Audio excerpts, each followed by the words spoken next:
আসসালামু আলাইকুম রহমতুল্লাহি ওয়া বারাকাতুহু। আমি আজকে একটি ভিডিও নিয়ে বসলাম, যেটা ইসলামের জন্য সর্বপ্রথমেই এই জিনিস দরকার। সেটা হলো লা ইলাহা ইল্লাল্লাহু মুহাম্মাদুর রাসূলুল্লাহ। এই কালমা যদি আমার ভিতরে না থাকে, তো ইসলামের মধ্যে আমি যত নামাজ, রোজা, হজ, যাকাত, তাসবিহ, তালাত যাই কিছু করি, এগুলো আসলে কোনো কাজে আসবে না। ইসলামে প্রবেশ করতে গেলেই সর্বপ্রথম লাগে কালেমা। আর এই কালেমা ছাড়া বাহ্যিক যা কিছু আছে এগুলোর কোনো ফায়দা নাই। কালেমা ঠিক, সব ঠিক। আর কালমার মধ্যে গরমিল, সব কিছুর মধ্যে গরমিল।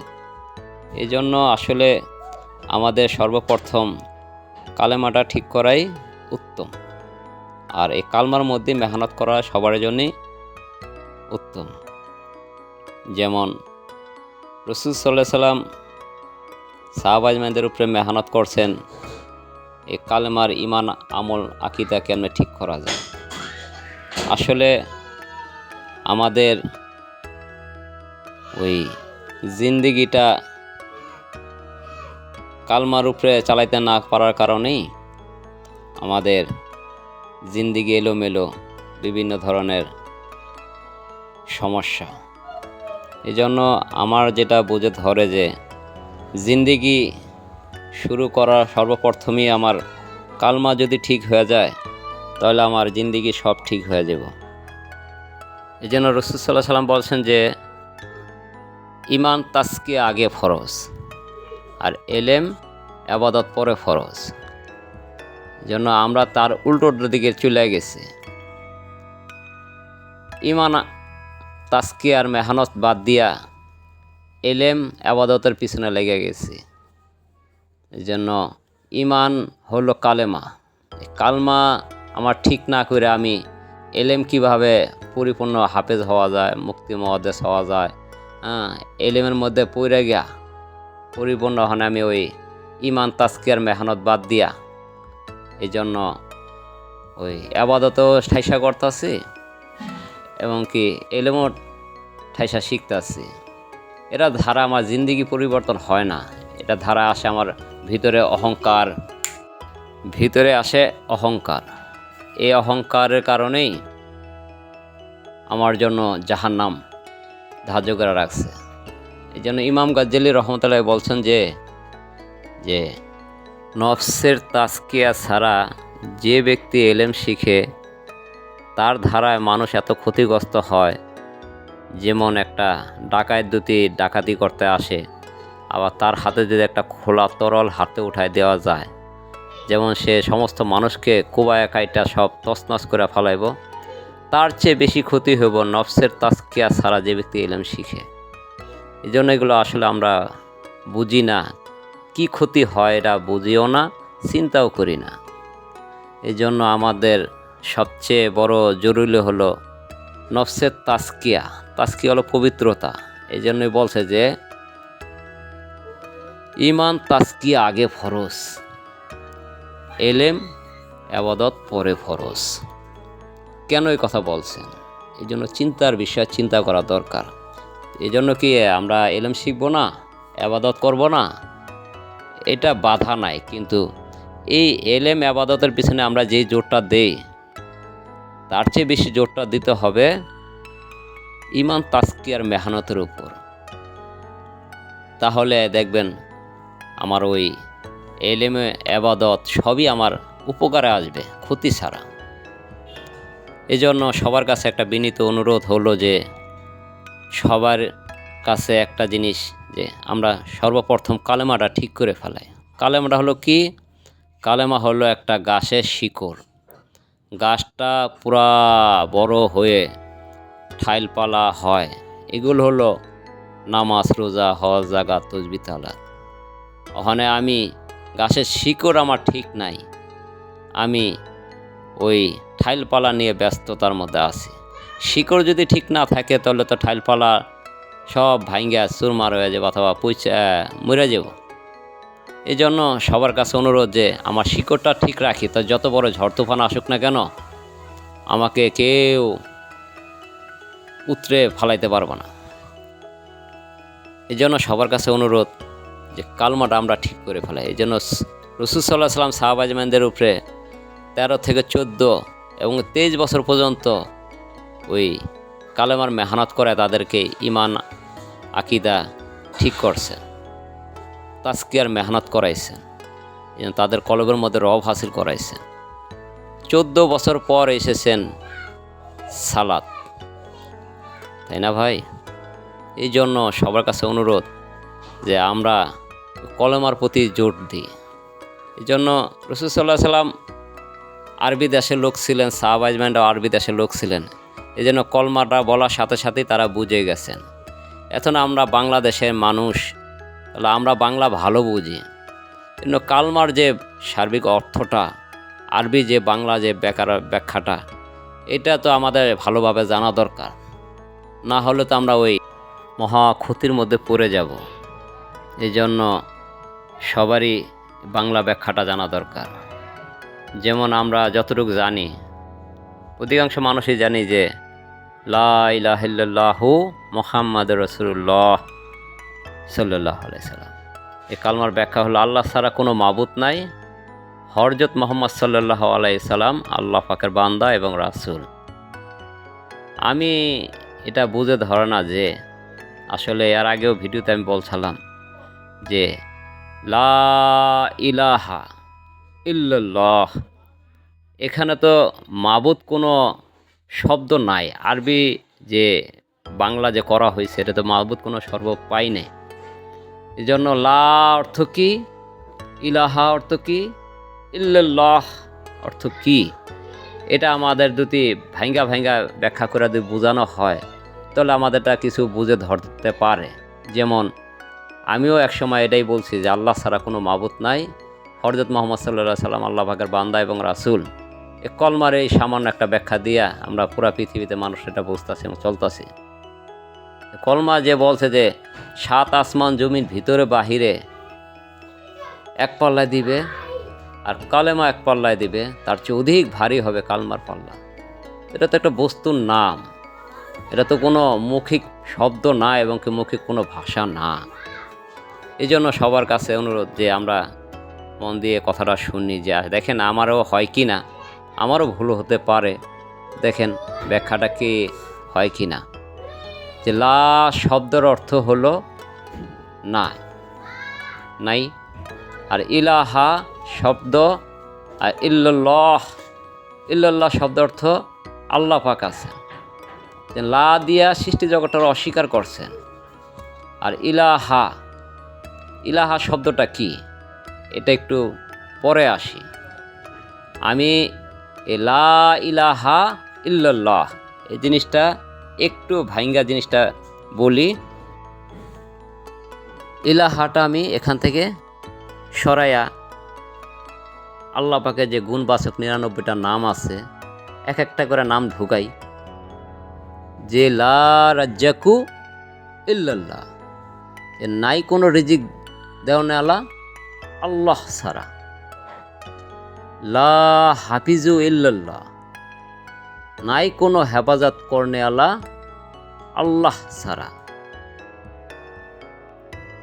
লা রহমানু ইল্লাল্লাহ, নাই কোনো রহম করনে আল্লাহ ছাড়া।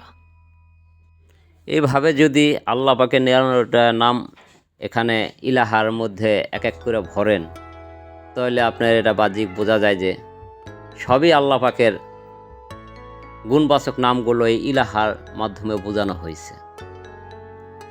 সমস্ত গুণবাচক নামগুলো ইলাহার মাধ্যমে বোঝানো হয়েছে। এই জন্য এখানে তো কোনো মাবুদ শব্দ আসে নাই। আবার আল্লাহ পাকের 99 নামের মধ্যে কোনো মাবুদ নাই। মাবুদ বাংলা শব্দ অর্থ উপাসনাময়, তাই আল্লাহ পাকে উপাসনাময়। আল্লাহ পাকের সাথে উপাসনাময় অনেক ব্যবধান আমার কাছে মনে হয়।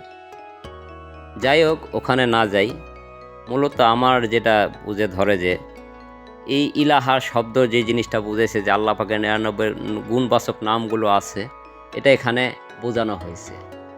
এই জন্য এই লা ইলাহা ইল্লাল্লাহ মুহাম্মদ রাসূলুল্লাহ যে মধ্যে মুহাম্মদ রাসূলুল্লাহ যে বলছে, যে কিছুক্ষণ আগে বললাম না, লা রাজ্জাকু ইল্লাল্লাহ, নাই কোনো রিজিকদাতা আল্লাহ ছাড়া।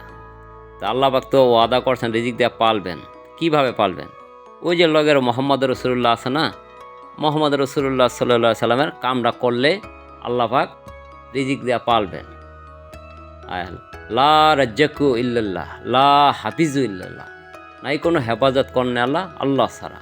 আল্লাহ পাক হেফাজত করবেন ওই রসুল সাল্লাহ সাল্লাম কামটা করলে।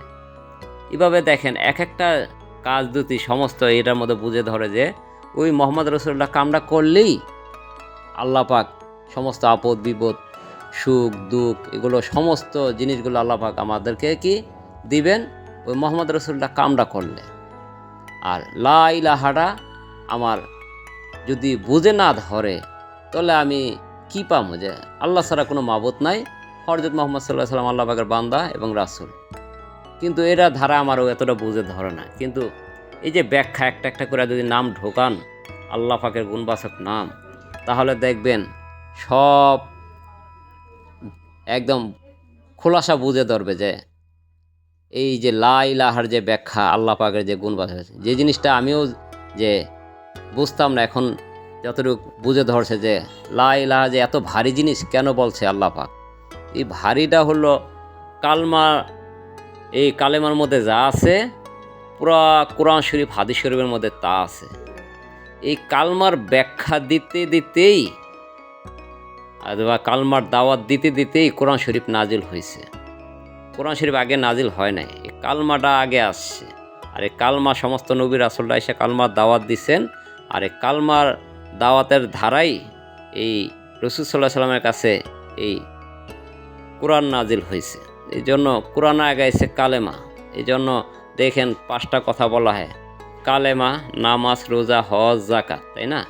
সবার আগে কি কালেমা না? তাই জন্য আমার কালেমা আগে ঠিক করতে হবে, পরে আপনার বাদ বাকি সব আল্লাহ পাক সহজ করে দেব। আর কালমার গোড়া ঠিক নাই, যত ইবাদত বন্দেগি করি না কেন এগুলো কোনো আল্লাহ পাকের কাছে গ্রহণযোগ্য হবে না। এই জন্য কি সব বন্ধ করে দিবেন? না, এটিও চালু রাখবেন, কিন্তু জোর দিতে হবে কালেমার প্রতি। কালমা ঠিক, ইবাদত বন্দেগি কম হলো আল্লাহ পাক মাফ করবে। এই জন্য আমরা সবাই এই কলমাটার কিভাবে ঠিক করা যায়, কিভাবে কলবের মধ্যে বসানো যায়, কিভাবে কালমাটা হলে আল্লাহ পাক, এই কালমা যদি আল্লাহ পাকটা যদি কলবের মধ্যে বসানো যায় তাহলে আমার 2 রাকাত সালাতের আদায় ধারায় আমার ওই হাজত জরুরত পুরা হবে, দুনিয়ার পেরেশানি দূর হবে, বালা মুসিবত দূর হবে। এই জন্য আমি যে জিনিস সহজ ওই জিনিস আমি করি না, যে জিনিস কঠিন ওটার পিছনেই লাগিয়ে গেছি। আমি ইবাদত করে যে নেকি পাবো সে নেকি তো আল্লাহ পাক এক পবিত্র পাত্রে রাখবেন। মানে আমার কলব তো পবিত্র না, তো কোথায় রাখবেন এই পাত্র নেকি? এ নেকি রাখতে হলে পবিত্র পাত্র লাগবে। আর এই পবিত্র পাত্রটাই ইমান তাজকিয়ার মেহনত করে এই কলবটারে পাক করে কলবটা শুধরাইয়া ঠিক করতে হয়। ইমানি মেহনত হলো কলবি তাজকিয়ার মেহনত করে কলব পাক করা।